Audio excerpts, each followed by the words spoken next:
गर्मी में गरीब बहू का नींबू का घर, फ्रिज और कूलर। भाई साहब, ये नींबू कैसे दिए हैं? बहन जी, 15 रुपए का एक नींबू है। क्या 15 रुपए का एक नींबू? भाई साहब, नींबू ही बेच रहे हो ना, या सोना चांदी जो एक नींबू इतना महंगा है? बहन जी, इस गर्मी के मौसम में ये नींबू सोने चांदी से कम नहीं होता। उस नींबू वाले की बात सुन पांचों बहुएं कुछ नहीं कहती और 15 रुपए देकर एक ही नींबू लेकर आती हैं और उससे सबके लिए नींबू पानी बना देती हैं। इस नींबू पानी में तो बिल्कुल स्वाद ही नहीं आ रहा है। आएगा भी कैसे? एक नींबू से 11 लोगों के लिए नींबू पानी बनाया है। आजकल मार्केट में नींबू बेचने वालों की अच्छी कमाई हो रही है। काश हम लोग भी नींबू बेच पाते। वैसे ये आरती, तुम्हारा ये आइडिया बुरा नहीं है, हम लोग नींबू बेच सकते हैं। लेकिन कैसे? हमारे पास तो एक से दूसरे नींबू खरीदने के लिए पैसे ही नहीं है, और तुम नींबू बेचने की बात कर रही हो। जिस नींबू से हमने ये नींबू पानी बनाया है उसके बीज अभी रखे हुए हैं, तो क्यों ना हम उसके बीज अपने घर आंगन में बो दें। कुछ ही हफ्तों में हमारे घर आंगन में भी नींबू का पौधा उग जाएगा, फिर हम लोग भी आसानी से नींबू बेच सकते हैं। कनिका की बात सुन सभी लोग बहुत खुश होते हैं, जिसके बाद पांचों बहुएं उस नींबू के बीज को ले जाती हैं और उस घर के आंगन में बो देती हैं और हर रोज पानी देने लगती हैं। अरे सुनती हो, जरा एक गिलास पानी लेकर आना। ये लीजिए पानी। ये कैसा पानी है? ये पानी क्या तुम गर्म करके लेकर आई हो? जी नहीं, ये मटके का ही पानी है जो गर्मी की वजह से इतना गर्म हो चुका है। कितनी बार कहा था कि एक फ्रिज ले आओ, लेकिन आज तक आप लोगों से एक फ्रिज नहीं लाया गया। अगर फ्रिज होता तो हमें रोज यूं गर्म पानी न पीना पड़ता। हम किसी कलेक्टर के ऑफिस में काम नहीं करते, बल्कि मजदूरी और सड़कों पर झाड़ू लगाते हैं। कहाँ से लेकर आएंगे इतना महंगा फ्रिज? नमन की बात सुन सभी लोग चुप हो जाते हैं कि तभी आज जमनापुर वाली मौसी की चिट्ठी आई थी। वो कह रही थी कि वो अगले हफ्ते हमारे घर आएंगी। नहीं नहीं, तेरी मौसी की चिट्ठी लिखकर मना कर दे कि हम लोग बाहर जा रहे हैं। लेकिन क्यों माँ जी, आप मौसी जी को घर आने से क्यों रोक रही हो? जरा हमारे घर के हालात तो देखो। ऐसी हालत में मैं कैसे उसे घर बुला लूं? हमारा घर देखा है, अगर किसी ने जोर से खांस दिया तो कहीं इसकी छत ही न टूट जाए। ऊपर से इसकी दीवार तो देखो, लगता है जोर से धक्का मारते ही दीवारें भी टूट जाएंगी। ना तो ढंग का घर है और ना ही एक कूलर। भला इतनी गर्मी में वो यहाँ कैसे रहेगी? मेहमानों को बुलाकर हमें अपने घर की बेइज्जती थोड़ी ना करवानी है। कलावती की बात सुन सभी लोग उदास हो जाते हैं। अपनी गरीबी के चलते वो किसी मेहमान को भी अपने घर नहीं बुला सकते थे।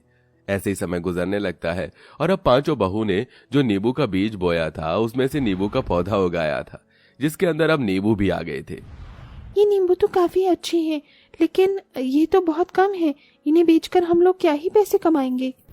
एक काम करते हैं ना, जिस तरह हमने एक नींबू का बीज बोया था वैसे ही कुछ और नींबू के पौधे बो देते हैं, फिर तो हमारे पास ढेर सारे नींबू होंगे। अब पांचों बहुएं अपने आंगन में 4 से 5 नींबू के बीज और बो देती हैं और कुछ ही हफ्तों में उन्हें अच्छे और ताजे नींबू मिलने शुरू हो जाते हैं, जिन्हें बेचकर वो थोड़े बहुत पैसे कमा लेती हैं। 30 रुपए के नींबू देना। ये लीजिए। वैसे तो मैं ये सोच रही थी कि अगर हम लोग नींबू के साथ साथ नींबू पानी भी बेचना शुरू कर दें, तो गर्मी का मौसम है और नींबू पानी तो हर किसी को भी पसंद है। हाँ मोहिनी, ये हमने पहले क्यों नहीं सोचा? इससे हम और ज्यादा पैसे कमा सकते हैं। अब पांचों बहुएं मिलकर नींबू के साथ साथ खट्टा मीठा नींबू पानी भी बनाकर बेचती हैं, जिससे उनकी थोड़ी और कमाई होने लगती है। ऐसे ही एक दिन पांचों बहुएं नींबू पानी बेच रही होती हैं कि तभी उनके नींबू पानी के ठेले पर एक गरीब औरत आती है। बिटिया, क्या मुझे भी एक गिलास नींबू पानी मिल सकता है? लेकिन मेरे पास नींबू पानी के लिए पैसे नहीं हैं। कोई बात नहीं अम्मा, आप बिना पैसे दिए ही नींबू पानी पी लीजिए। पांचों बहुएं उस बूढ़ी अम्मा को फ्री में नींबू पानी दे देती हैं, जिसके बाद अब जब भी उनके ठेले पर कोई गरीब या बच्चा आता तो वो उसे फ्री में ही नींबू पानी दे देती। ऐसे ही एक दिन उनके ठेले पर एक बूढ़ा आदमी आता है। अरे, प्यास के मारे गला सूखा जा रहा है, धूप में चक्कर आ रहे हैं। क्या एक गिलास नींबू पानी मिल सकता है? लेकिन मेरे पास पैसे नहीं हैं। कोई बात नहीं बाबा, आप नींबू पानी पी लीजिए। साक्षी उस बूढ़े बाबा से बिना पैसे लिए ही उसे नींबू पानी पिला देती है, जिसके बाद वो बूढ़ा बाबा वहां से चला जाता है। लेकिन अब अक्सर वो बूढ़ा बाबा पांचों बहू के नींबू पानी के ठेले पर आता है और रोज उनसे नींबू पानी लेकर पीता है, जिसे देख मोहिनी इस बूढ़े बाबा ने तो हद ही कर दी, रोज फ्री में आकर नींबू पानी पी रहे हैं। मोहिनी ऐसा नहीं कहती, दूसरों की मदद करना ही हमारा सबसे बड़ा धर्म होता है, समझी। एकता इतना बोल ही रही होती है कि तभी उनके ठेले पर फिर से वो बूढ़े बाबा आते हैं, जिसे देख एकता उसे नींबू पानी देती है। मैं इतने दिनों से मुफ्त में नींबू पानी पी रहा हूँ, इसलिए आज मैं तुम्हें ये नींबू देना चाहता हूँ। इसके बीज को तुम अपने आंगन में बो देना। आपके पास नींबू है तो आप खुद भी तो इसका नींबू पानी बनाकर पी सकते हैं, हमसे क्यों मुफ्त में लेते हैं। मोहिनी चुप रहो, लाई बाबा मैं इसे अपने आंगन में बो देती हूँ। एकता उस बूढ़े आदमी से नींबू ले लेती है, जिसके बीजों को रात को आंगन में बोकर वो पानी दे देती है। अगले दिन होते ही जैसे ही पांचों बहुएं अपने आंगन में आती हैं तो देखती हैं कि कल रात बोया हुआ नींबू का बीज एक बहुत बड़े नींबू के पौधे में बदल चुका है और उनके आंगन में अब बस ढेर सारे नींबू ही नींबू होते हैं।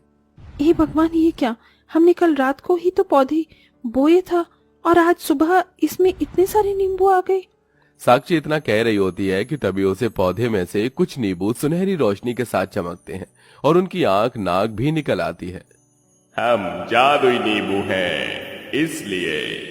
ये क्या, ये नींबू तो बात कर रहे हैं। जिन बूढ़े बाबा ने तुम्हें ये नींबू के बीज दिए थे, वो बूढ़े बाबा कोई साधारण इंसान नहीं थे। तुम्हारी अच्छाई के चलते ही उन्हें तुम्हें ये बीज दिए ताकि हम तुम्हारे काम आ सके।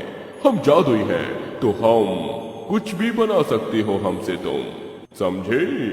क्या तुम सच कह रहे हो? इसका मतलब हम इन जादुई नींबू की मदद से घर, कूलर, फ्रिज, बेड, कुर्सी सब कुछ बना सकते हैं।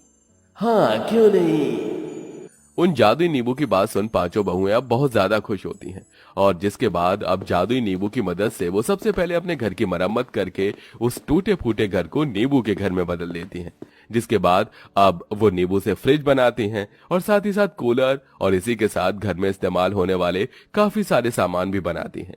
नींबू से बना होने के बाद भी वो घर इन पत्थर जैसा मजबूत था। वहीं नींबू से बने हुए फ्रिज और कूलर बिल्कुल असली फ्रिज कूलर की तरह ही काम कर रहे थे। मुझे तो यकीन ही नहीं हो रहा है कि मैं नींबू से बने हुए घर में रह रही हूँ, नींबू से बने हुए कूलर की ठंडी ठंडी हवा खा रही हूँ और नींबू से बने हुए फ्रिज का ठंडा पानी पी रही हूँ। ये सब तुम्हारी वजह से ही हो पाया है। अगर तुम लोग नींबू के बीज न बोती तो कभी ऐसा नहीं होता। अब सारा परिवार नींबू से बने घर में आराम से रहने लगता है। वहीं पांचों बहुएं भी अब नींबू पानी के साथ साथ नींबू का अचार और नींबू से बनी हुई 3-4 तरह की चीज बनाकर बेचती हैं। ऐसे ही एक रोज पांचों बहुएं अपने ठेले पर इस सारा सामान बेच रही होती हैं कि तभी क्या हुआ मोहिनी? अरे इस गर्मी में इन सीढ़ियों की वजह से मेरे हाथ पैर छिल गए।